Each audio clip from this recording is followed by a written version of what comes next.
Hello, everyone. Good morning. Welcome to the Tuesday live weekly connect. And so, if for those of you who don't know me, I'm Dora.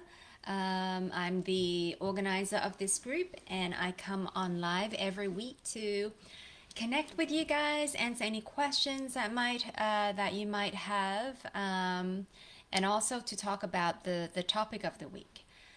So the topic of this week is about exercising, and I know that this is this is a topic that some people love or they feel that they're on top of, and other people I don't I don't really want to talk about exercising.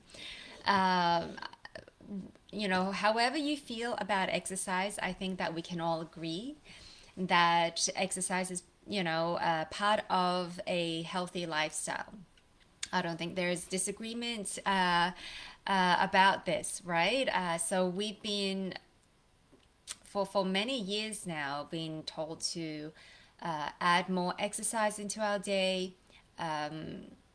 And we've been told, the guideline for health, for physical activity, how often we should be exercising, and all of that. And so I think that we understand that exercise is needed and important for good health. And as a population, we've become quite sedentary, right? So, without getting into too much about the evolution of the human body, we're made to move. We're made to move most of the day, every day, doing some sort of labor work, right?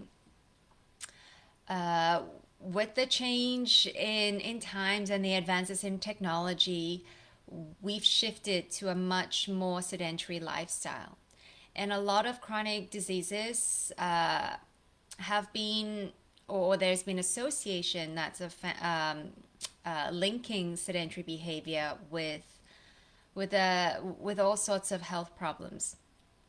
And just like if we were to look at the body holistically, of course, it's not just exercise. There are many other factors that contribute to health.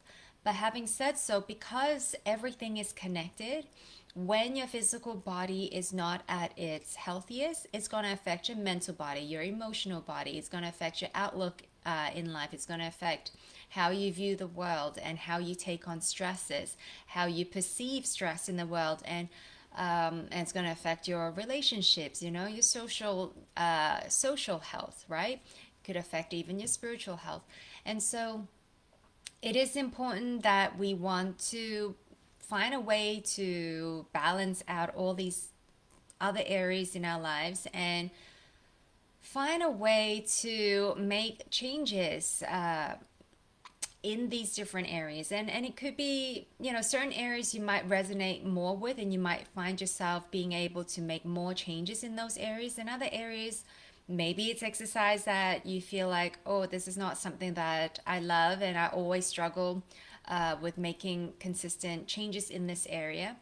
And so it's not about changing everything all at once, but paying attention to what's important to health and making small steps towards your goal is always better than not taking any action and just waiting for something to happen, right?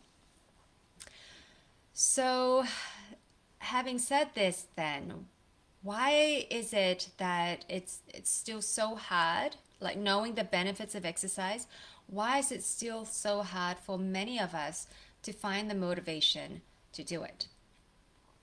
And I asked a question yesterday, I think, in the group. What is your relationship with exercise? What do you think of? How do you feel when you think of the word exercise?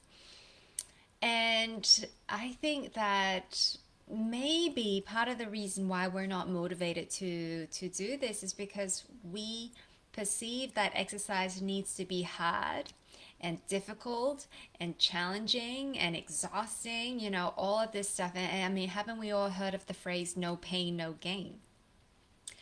And so, if exercising is not your favorite thing to do, and now you're trying to find time out of your already very busy schedule to do something that you don't really want to do because you think it's hard and it's difficult, and I mean, it is going to make it just that much harder for you to get started.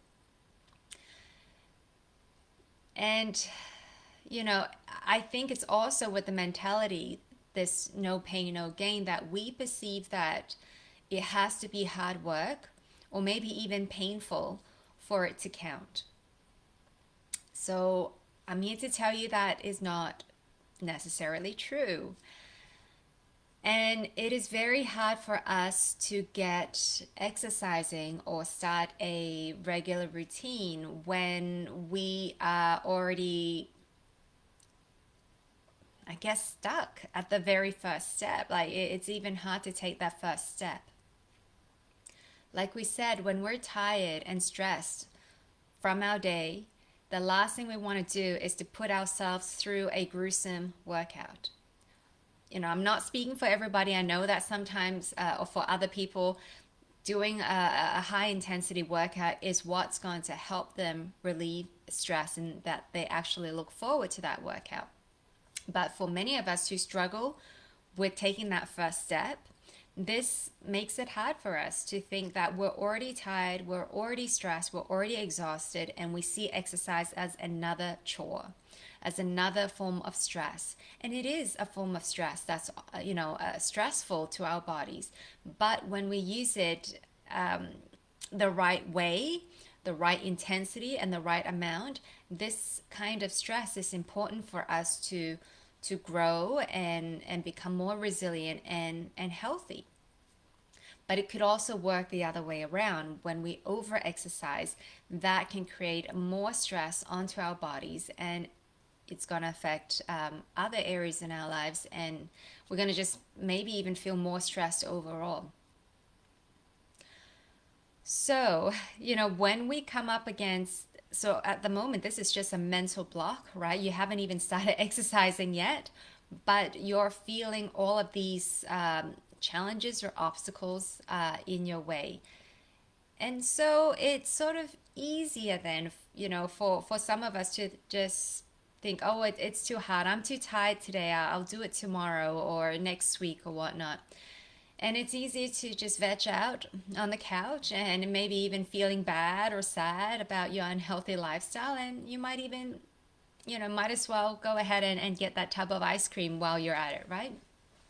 So that's the thing, like one unhealthy habit can easily lead to another and another. And we kind of find ourselves in a vicious cycle because everything is connected, right? You'll start feeling guilty about all the things that you're not doing, and then it's like, well, if I'm not doing it, might as well do this, or might as well, add on another bad habit, or not do another sort of healthy goal that you set for yourself.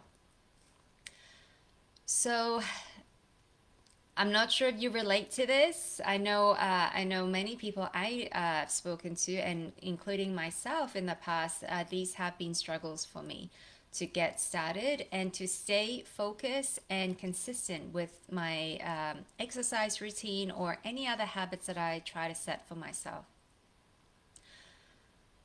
So instead, I think that the more important thing is, if you do find it difficult to get started, start setting smaller goals for yourself. Sometimes we get really excited in the moment. Maybe we've heard a really great motivation, motivation speaker or something inspiring, or you talk to a friend, and through that conversation you felt just energized and pumped to do something. But that initial energy that drives you or helps you to make that first step, it's great. That's how we get a lot of things started. But that energy is not going to stay with us throughout for the rest of your life, or for even as long as you want to do this particular thing. So instead, we want to be a bit more realistic and think about, okay, what happens when that energy leaves me? Because it will. Things are always changing. There are times when you feel great And there are times that you're going to feel lower in energy. And so, knowing that you're going to have these highs and lows, what are some goals that you can set for yourself that you know you can adhere to or commit to, even when you're not feeling that initial drive, that motivation to do something? And so, really thinking about um, maybe even rethinking how you see or perceive exercise. So instead of thinking that you need to exercise more, why not we think about adding more movements into your day? And I think that, this is another topic that we can get into, but whether you have a regular, consistent exercise program or routine or not, it is still very important, if not more important, to just get your body moving throughout the day. So it's not just that, I've done my 1 hour of cardio, so I'm going to just sit down and watch TV all day, right? It is actually very important that you keep your body moving and often. And these movements, that you take throughout the day, they aren't the full-on aerobic aerobics class or the strengthening class that you're thinking about. It could just be as simple as going for a walk around the block. Maybe it's just a couple of minutes, or maybe just getting out of your seat and just stretching a little bit. So just making sure that your body is moving. It's not in the same position for hours on end. So maybe thinking about how you can add more movement into your day, and just beginning with that, I can tell you that just doing that without having that, structured exercise program, which I think it's important, but when you're getting started, it's more important just to get your body used to moving. You're going to feel so much better just adding more movements into your day. And when you do, you're going to feel that you have the capacity to take on more. And then you might start adding exercises or whatever you want to call this. Maybe it's a walk with a friend that you want to schedule, a hike or a walk with a friend once a week. They have accountability as well. There are many different ways that we can add more movements into your day. And of course, we can talk more about this if you're interested. So you can definitely reach out to me personally and I can give you some tips and advice around that. But yeah, starting small is going to be your goal here. So, it's going to be much harder for you to commit to, say, a 3 or 4 times a week, hour long hardcore aerobics session, and try to stick it out for the long term, because you might actually be able to stick to it for a little bit, maybe a few months, sorry, few weeks, couple of months. But we want this as a lifelong thing. We want this as part of our lifestyles, not just a short-term thing. So think about what's something that you can commit to for the rest of your life, right? So the smaller the smaller the goals, the more achievable the goals, right? Now, don't get me wrong, I'm not saying that don't do the 3 or 4 times of exercise a week, but let's build up to that. If you don't have a consistent routine, or if you struggle with keeping a consistent routine, let's focus on setting that routine, setting that habit, incorporate that into your lifestyle. And then you can build on from there, because it's going to be always much easier to build on an existing habit than to start a new one, and especially one that you don't like or you don't look forward to. It's going to be much harder for you to stay consistent. So making your goals small is going to maximize your chances of creating a lifelong habit, rather than, like, a 30 day on, 30 day off kind of yo-yo phenomenon that some of us can find ourselves in. So one example, how small to go. Well, say you want to have a yoga practice, maybe even a daily yoga practice. Well, don't start with 1 hour yoga every day. Don't start with even half an hour. I would start with maybe a few minutes. Can you do 5 minutes of yoga every day? And this might just be one pose, right? It could even be a restorative pose, right? Can you just get yourself um, motivated enough to do 5 minutes? So even on your worst days, when you are stressed and you're tired, you don't have energy, on your worst days, are you still able to get yourself to do 5 minutes of yoga that day? And if the answer is yes, then maybe start there. That way you know that this goal that you set for yourself is achievable, it's attainable, and you can do it relatively without much effort, without much mental effort, without much sort of emotional uh, disturbance, or I can't think of a better word for now. So there's not that block that's saying, oh, telling you that you can't do it. No, you can say, no, 5 minutes I can do. And the thing is, once you start adding those 5 minutes every day and you consistently can do that, then it's going to become easy for you. And then you might start to say, okay, maybe I do 8 minutes now. And you might do 8 minutes most of the day, but on other days when you're stressed, you can come back and say, 5 minutes is the amount that I set for myself that I have to achieve, and anything more is a bonus. So you're not going to feel bad, not being able to do that 8 minute. You're going to feel good that you've done your 5 minute like you had promised yourself. And what you will find is more often than not is that you're going to just easily, gradually build up from that.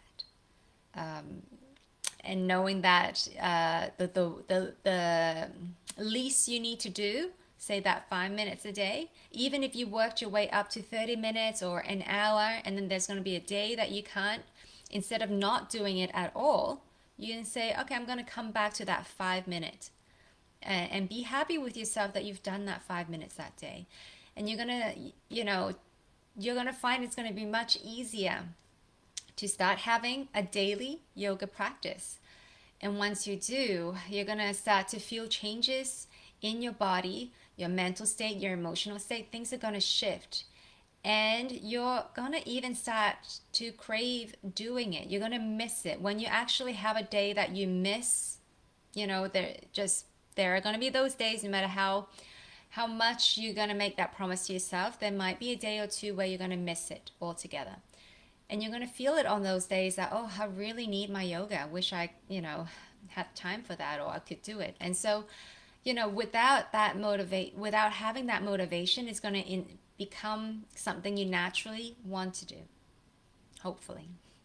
And this can be for anything else, whether it's starting running, maybe starting with just running for 2 minutes or whatever it is. And then you can slowly build on from there. So, taking small steps helps you to be consistent. Find ways to hold yourself accountable. So, if you can, maybe journal your daily activities, or track your daily activities and see, did I tick off that box for exercising today?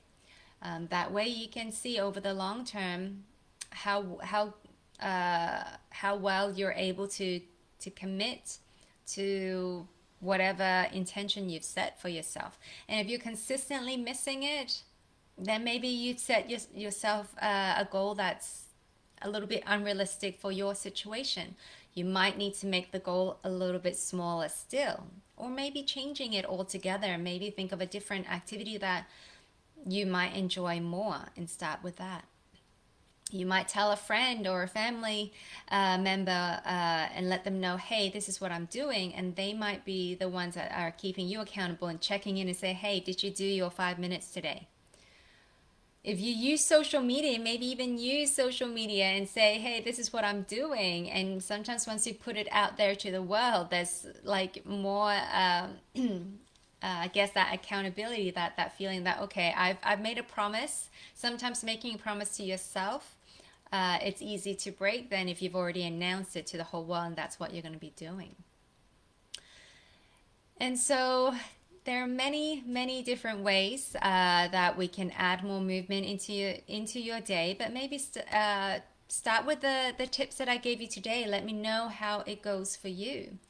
Moving a little bit every day is always better than not moving at all. So maybe think about this today. What is one thing that you can add or change or incorporate into your daily life to add more movement into your day that you can start today? I'd love to hear from you. You can comment below. Let me know what you plan to do. What is that one thing that you can do for yourself starting today? All right, so then this takes us to the end of our mini training. Hope you found this helpful today. And if you have any questions, comment below. And you can always reach out to me directly if you have something that you want to discuss, or if you want some support in certain areas. I'd be happy to hear from you and support you in any way that I can. So yes, I will see you guys next week, same time, Tuesday at 9 a.m. Pacific time. Have a good one.